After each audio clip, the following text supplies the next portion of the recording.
The Supreme Court on Friday stopped the Trump administration from deporting more migrants to a notorious Salvadoran mega prison, saying the government has to respect their due process rights. The final decision was 7-2, with Justices Samuel Alito and Clarence Thomas dissenting. All three Trump-appointed justices backed the ruling, but it only applies to people who haven't been sent to El Salvador yet. As for those who are already there, new reporting shows some of them came to the U.S. not only legally, but through one of the most stringent legal immigration programs available. NBC News correspondent David Noriega spoke with the family of a migrant sent to that prison in El Salvador and says that he's actually a vetted legal refugee. David, what more are you learning? Yeah, good morning, guys. So I've talked to many of the families and the lawyers of the Venezuelans who were deported to El Salvador, but a few of these cases really stand out because these are cases where the men who were deported had actually already gone through a rigorous process to prove to the U.S. government that they didn't pose a threat to public safety. Take a look. Before they ever set foot in the United States, Lisbeth Sanguino and her sons went through months of vetting, in-person interviews, and background checks to be resettled as refugees from Venezuela. Aquí están los boletos de avión. Plane tickets. So she was shocked when the family arrived at the Houston airport and immigration agents arrested her 24-year-old son, Widmer Aguelvis. The reason? A tattoo of a rose and a clock, which an agent wrote are associated with the Venezuelan gang Tren de Aragua. But experts say Tren de Aragua does not use tattoos as markers of membership. And government documents show that Aguelvis had no criminal record or other evidence linking him to the gang. And yet he ended up here, in a notorious supermax prison in El Salvador designed to lock up gang members and terrorists indefinitely, with no contact with the outside world. He's one of hundreds of men deported to the prison without a court hearing under the Alien Enemies Act, a circumvention of due process that advocates have challenged in court as unlawful, but which Trump officials have justified by calling the men a threat to the nation. Our job is to send the terrorists out before anyone else gets raped or murdered. We found, through government documents and interviews with lawyers and families, that at least 3 of the men, including Aguelvis, had been carefully vetted to come to the U.S. under the Refugee Resettlement Program, a process for people fleeing war and persecution. My son, Sanguino says, is not a gang member or a terrorist. He's a soccer player and an aspiring engineer who looks after his younger brothers. His tattoos are references to his childhood, his grandmother's rose garden, and an owl that used to visit their home every night. The family's lawyers filed a habeas corpus petition in federal court alleging violations of due process. But for now, Aguelvis has effectively disappeared. For more than 2 months, his mother has had no contact with him or received any information about his condition. Yo como y siento culpa. She feels guilty when she eats, she says, because she doesn't know if he's eating. How does this change your perception of the United States? Totalmente. Completely, she says. She thought the U.S. was a place where things happened according to the law.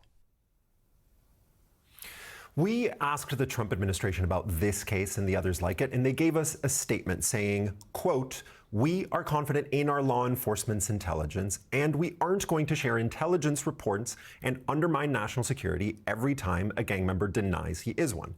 That would be insane." End quote. Now, meanwhile, we should be getting some news soon in the main lawsuit involving the men who were already deported to El Salvador. That's the ACLU's case before Judge Boasberg in D.C. And the big question there is this. If Trump is ordered to bring these men back, men like the one you just heard about, will he actually do so, or will he defy the courts? Joe? All right, NBC News correspondent David Noriega, thank you so much for that report. Jonathan Lemire, the Supreme Court case came out later on Friday. Talking about a weighty Friday news dump, that was pretty extraordinary. I just want to read a part from this Supreme Court decision. Again, a 7-2 ruling. In their order, the justices said that the stakes facing the detainees are, quote, particularly weighting, citing the case of a Maryland man, Kilmore Armando Abrego Garcia, who was, quote, deported in error to El Salvador in March. Under such circumstances, the justices wrote, quote, notice roughly 24 hours before removal, devoid of information about how to exercise due process rights to contest that removal surely does not pass muster. The emphasis mine because it certainly points to where this conservative Supreme Court is going to be going in the future. Yeah, first of all, you're right about the Friday news dump. Two major economic stories that we'll also get to later in the show about Moody's downgrading the U.S. credit and terrible consumer sentiment numbers. But this one from the Supreme Court should not be overlooked. It's a pretty stunning rebuke here and foreshadows, as you say, where this court may go when more of these cases, if they do indeed become before it. I mean, the White House has continued to move apace. They continue to talk tough on this issue. You know, Joe, we've talked more times than I can count about how the Trump White House's reflex is when they want to change the headlines, they go back to immigration. We should expect to hear more from the president on this in the days ahead. I am told that at least right now, they're going to continue the course. Let's bring in NBC News senior Homeland Security correspondent Julia Ainsley. Julia, let's just a lot to ground to cover with you, but let's just start there with how you're reading of what we heard Friday and what that means for what the administration has been doing. You know, it really just tees up this, even more of this clash that we've already seen between the Trump administration and courts. Mostly starting with lower courts, people like Judge Boasberg, like Paula Zinnes in Maryland, who is overseeing the Abrego Garcia case. Now they have the Supreme Court, which has a majority conservative bench, and they are saying here that notice of roughly 24 hours before removal is with devoid of information about how their due process worked, basically surely does not pass muster. In other words, the Supreme Court is pointing at the Trump administration saying, you didn't follow our order, because going back to last month, the Supreme Court said before you deport these Venezuelan men. This was the second batch they were trying to deport without due process under the Alien Enemies Act. They said before you deport them, they need due process. And they showed up before a judge in an emergency hearing and said they've had due process. They had enough time to file a habeas petition. Now the Supreme Court is saying 24 hours does not count as due process and isn't enough time. I also have to bring us back to that date because something really crucial happened in that time period. We have some evidence based on our NBC News crew that was on the ground that they actually tried to deport many of these men just within hours of notice. 24 hours, way overblowing what that would have been. There were buses that left during this emergency hearing.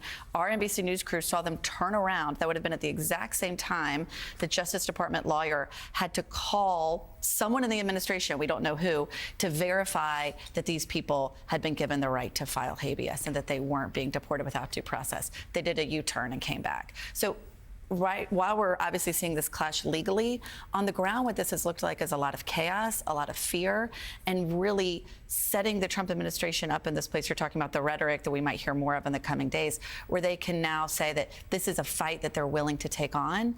But it's getting harder when you have opinions like this coming from the Supreme Court. And also, what does this mean for? Is there any anything in there about the men who are in this prison and the men in David Noriega's amazing report? That was an amazing report by David, and really just gets to the fact that there are so many people who were sent to this prison again without due process. They didn't have a chance to defend themselves, and in fact that's why a circuit judge said that these people really got worse treatment than Nazis, that Nazis could defend that they weren't part of the Nazi party before they may have been subjected to the Alien Enemies Act and World War II. And so what happens to the men there now? That now falls back down to Judge Boasberg in D.C., and we're hoping to get news on that this week as well. Okay. I just wanted to layer in the parallel conversation we've been having when I've seen you guys, which is this fact pattern of there is a guy identified by tattoos, and every expert on Trinidad says, including those I've talked to in my own reporting, they say this is, again, as David pointed out, this is not a marker. This is not actually identity.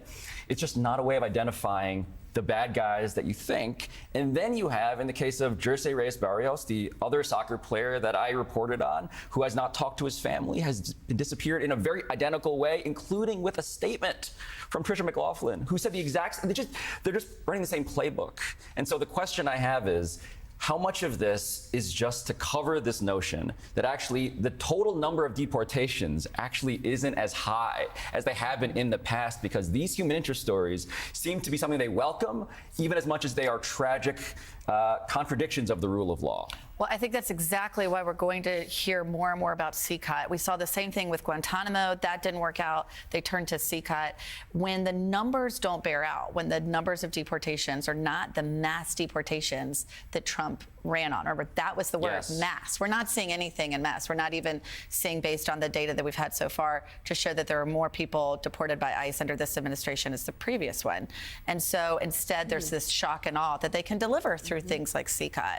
And so when CECOT gets stopped by the court, then we start to turn to these stories. And of course, they've been able to do that as well with more information they're giving on Abrego Garcia. But at the end of the day, why are we having these discussions about people's tattoos, what they may have done and their marriages, when that should be before a court, which is exactly what the Supreme Court is saying? Patty. Mike, when Abrego Garcia was in the headlines every single day, the understanding from all of our reporting from the White House was that they were happy with this situation. They liked it being there.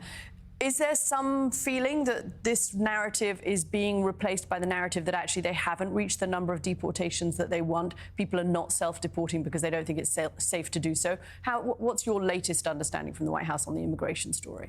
Yeah, as I talk to people behind the scenes, they remain very confident about this, both the thinking behind it and they believe it's net popular in the country.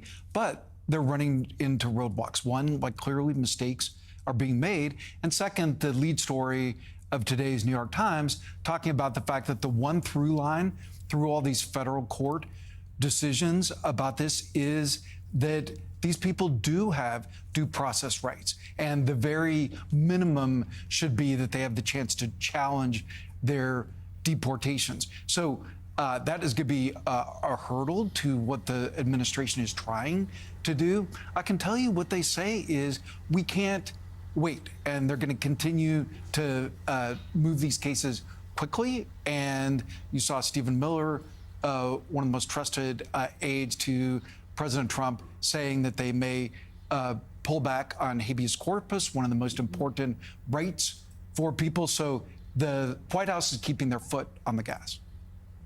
All right, co-founder of Axios, Mike Allen, thank you. And thank you for the Bear Bryant tie. It is greatly appreciated, my man. Nice touch. Never quit, roll tide. Roll Tide, Roll Tide. You know, Mika, going back to Mike's reporting out of the White House, it's what I'm hearing, and also, of course, what John Lemire is hearing. Despite the fact that they are upside down in the polls on the Abrego Garcia case, despite the fact that some of these actions that they've taken have actually made the president in a spate of polls upside down, even on immigration, which is his most popular issue, his go-to issue. Like Mike said, the White House still has, still has foot on the gas, and they're just simply, again, they said they were going to do this at the beginning. It's what they're still doing, and that is testing the boundaries of presidential power. And what they're finding is that not only the Supreme Court, other lower courts are pushing back in a very strong, aggressive way. And you're also seeing voters. You saw an op-ed in the Wall Street Journal talk about this, that, sometimes politicians and people in the media have this elitist viewpoint of things like due process. And yes, we understand it, but the teeming masses do not. That is not the case. As William Galston wrote in the Wall Street Journal last week, most Americans very much understand the concept of due process, and they don't believe it's being followed, and that is causing a drag on the president's approval rating when it comes to immigration in a lot of these polls. But again, with all of that said, the White House still believes this is their winning issue, and they're going to still move forward on it as aggressively as they can. NBC News senior Homeland Security correspondent Julia Ainsley, thank you so much for your reporting this morning. And coming up, our next guest is putting a satirical twist on current events and America's political climate, while also poking fun at the so-called Florida man. Acclaimed author Carl Hiaasen will join us with a look at his new book, Fever Beach. That's straight ahead on Morning Joe.